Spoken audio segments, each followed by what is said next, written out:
อีกาเล่าลงเวทีน่ะยอดจากเก้าอี้พี่น้องเลยพอทีดาลงงานพี่น้องกับเมื่อบ้านเบิดเลย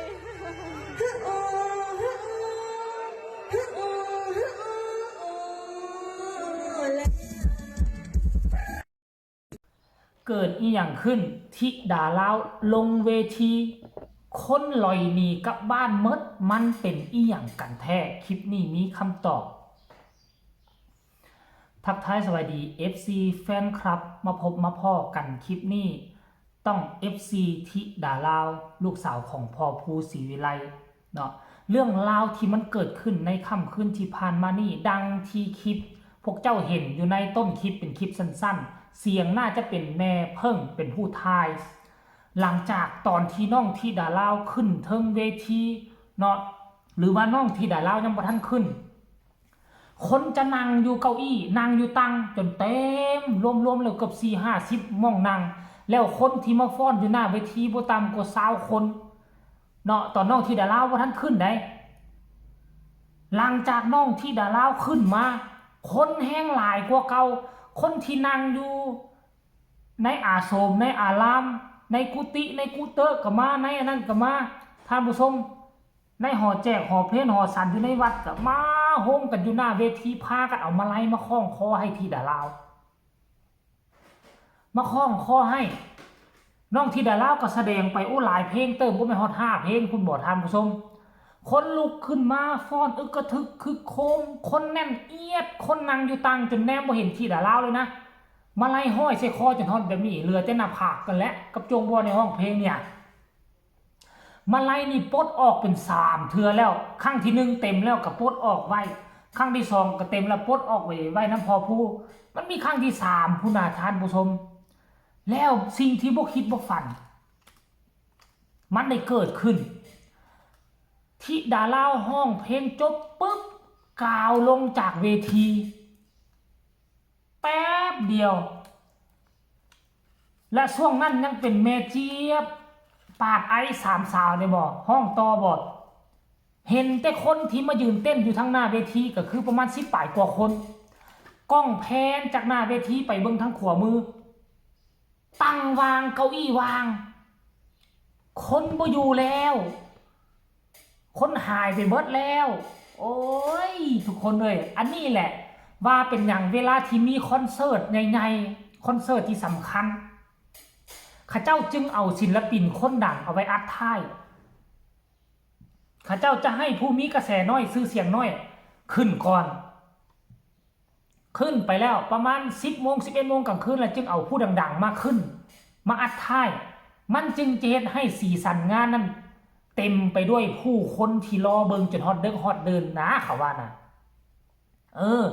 ค่อยๆเห็นแล้วได้เคยเห็นก่อนหน้านี้ประมาณ2 ปีเคยเห็นแล้วตอนอุ๋งอิงเพชรบ้านแพงโด่งดังใหม่ๆก็เป็นแบบนี้แหละ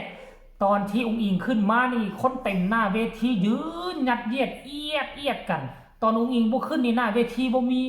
อุ๋งอิงขึ้นแล้วหน้าเวทีเต็มอุ๋งอิงลงคนก็หนีคือกันได้เบิ่งอุ๋งอิงแล้วก็กลับออกไปนอกเลยบ่อยู่ฮอดเด้อฮอดดื่นมันเป็นลักษณะแบบนี้แต่ว่าเนาะสิ่งที่มันเกิดขึ้นกับทิดาลาวนี่มันเป็นจุดเริ่มต้นเนาะเป็นจุดน้อยๆจุดเล็กๆเป็นจุดเริ่มต้นแต่มันก็บ่งบอกว่าวิธีคนดังมันกำลังจะเดินไปข้างหน้าเนาะอยู่ในงานเมื่อคืนมีฮอดฝรั่งมั่งค่าเนาะห้านขายข้าวขายเครื่องขายของนี่ป้อหลายห้านยาวเหยียดเลยและตังนางที่ค่อยบอกว่ามีประมาณ50หน่วยบ่แม่นได้มีเป็น200-300ได้ยาวเหยียดไปเลยอ้อมข้างอ้อมแอวก็มี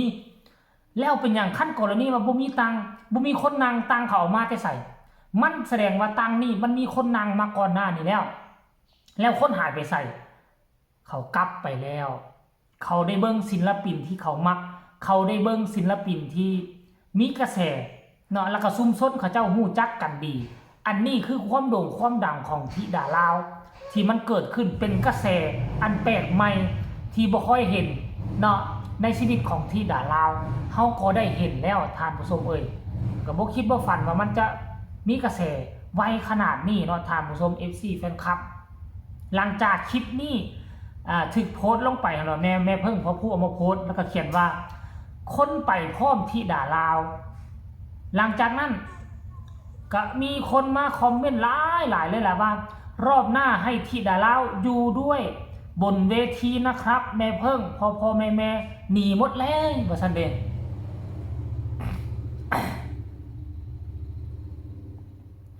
คนนี้บอกว่าฮ่าว่าซั่นผู้ต่อมาก็ว่าเอาไปเลยทีหนึ่งเลยว่าซั่นเด้ทิดาลาวทิดาน้อยแห่งลุ่มน้ำโขงของพอฝากสองฝากฟังว่าซั่นเด้ทุกคนโอ้ยก็ถือว่าได้รับความตอบรับอย่างล้นหลามท่านผู้ชมเอ้ยถือว่าประสบผลสำเร็จเด้เนาะถามว่าซ้ำนี่ประสบผลสำเร็จบ่โคตรประสบผลสำเร็จเลยคลิปนี้คลิปสั้นๆเอาลงไปทะลุหมื่นแล้วท่านผู้ชมคนมากดไลค์ให้เป็น500กว่าไลค์แล้วอันนี้เป็นนิมิตหมายอันที่ดีแล้วก็มี FC แฟนคลับต่างประเทศที่เข้ามาเที่ยวงานบุญมาเต้นเยาะเต้นยองอยู่หน้าเวทีเช่นเดียวกันแต่ว่าตอนไล่สดเฮาก็บ่เห็นเนาะบ่มีกล้องตัวใดแพนไปเบิ่งคนชมหน้าเวทีแพนไปเบิ่งว่ามีผู้ใดมาแน่เฮาจะเห็นกล้องตั้งโกโดอยู่หันไปทางหน้าเวทีเราก็จะเห็นแต่หัวคนมาเต้นยองๆแยงๆเนาะคันกรณีว่ามันแพนไปให้เห็นก็คือสิคักเนาะทั้ง YouTube ก็น่าจะเห็นเนาะแต่ว่าทั้งแอฟฟ้านี่ตั้งกดอยู่คนมาบังก็บ่ได้ง่ายได้ยับเนาะอันนี้คือสุดยอดว่ะเฮ้ยแสดงว่าจังหวัดนี้น่าจะเป็นจังหวัดที่มีความเกี่ยวข้องน่าจะเป็นแขวงที่มีความเกี่ยวข้องก่อนน้องที่ดาลาวกับจังหวัดนี้อาจจะมีบุญหนุนทรงกันคันท่าได้มางานอยู่จังหวัดแพร่อีกครั้งหนึ่งหรือว่าเรื่อยๆมันน่าจะเป็นโตลากดึงกระแสของน้องที่ดาลาวให้โผล่ขึ้นมาอีกท่านผู้ชมให้กระเตื้องขึ้นมาอีกแล้วกระแสของน้องก็จะโด่งดังยกระดับขึ้นมาอีกตื่มเทื่อนึงท่านผู้ชม FC แฟนคลับอันนี้คือเรื่องราวข้าวๆที่มันเกิดขึ้นในค่ำคืนที่ผ่านมานี่ฝากให้ทุกคนสนับสนุนซัพพอร์ตดูแลเนาะการสนับสนุนของท่านในบ่หมายความว่าจะต้องได้โอนมาลงมาไล่โอนเงินโอนคำไปให้น้องที่ดาลาวไปให้ครอบครัวพอผู้ศิวิไลโมเมนต์นั้นเด้อการที่จะซัพพอร์ตหรือสนับสนุนนี่กดไลค์กดแชร์กดติดตามทุกช่องทางที่เกี่ยวข้องกับข่าวน้องที่ดาลาวอันนี้ก็เป็นการสนับสนุนซัพพอร์ตเช่นเดียวกันเนาะเฮาบ่มีเงินบ่มีคำเฮากดไลค์กดแชร์มันบ่ได้เสียเงินเสียคำจักกีบเสียแต่เน็ตเดือนนึงบ่จักกี่ 10,000 กีบเสียแต่เน็ตเท่านั้นแล้วพวกเจ้าเบิ่งแล้วคันโดยเฉพาะเป็นคนลาวในฐานะที่คนลาวนํกันแท้ๆเบิ่งแล้วก็กดแชร์ไปเพื่อให้คนลาวอีกคนที่ยังบ่ทันฮู้จักมาฮับมาฮู้เป็นการสนับสนุนคนลาวให้มีอยู่มีกินให้โด่งให้ดังเด้อทุกคนฝากฟังเอาไว้ซ้ำนี่ล่ะฝากกดไลค์กดแชร์กดติดตามที่สำคัญจะกดข้ามโฆษณาพอกันใหม่ในคลิปหน้าลาท่านผู้ชมไปก่อนสบายดี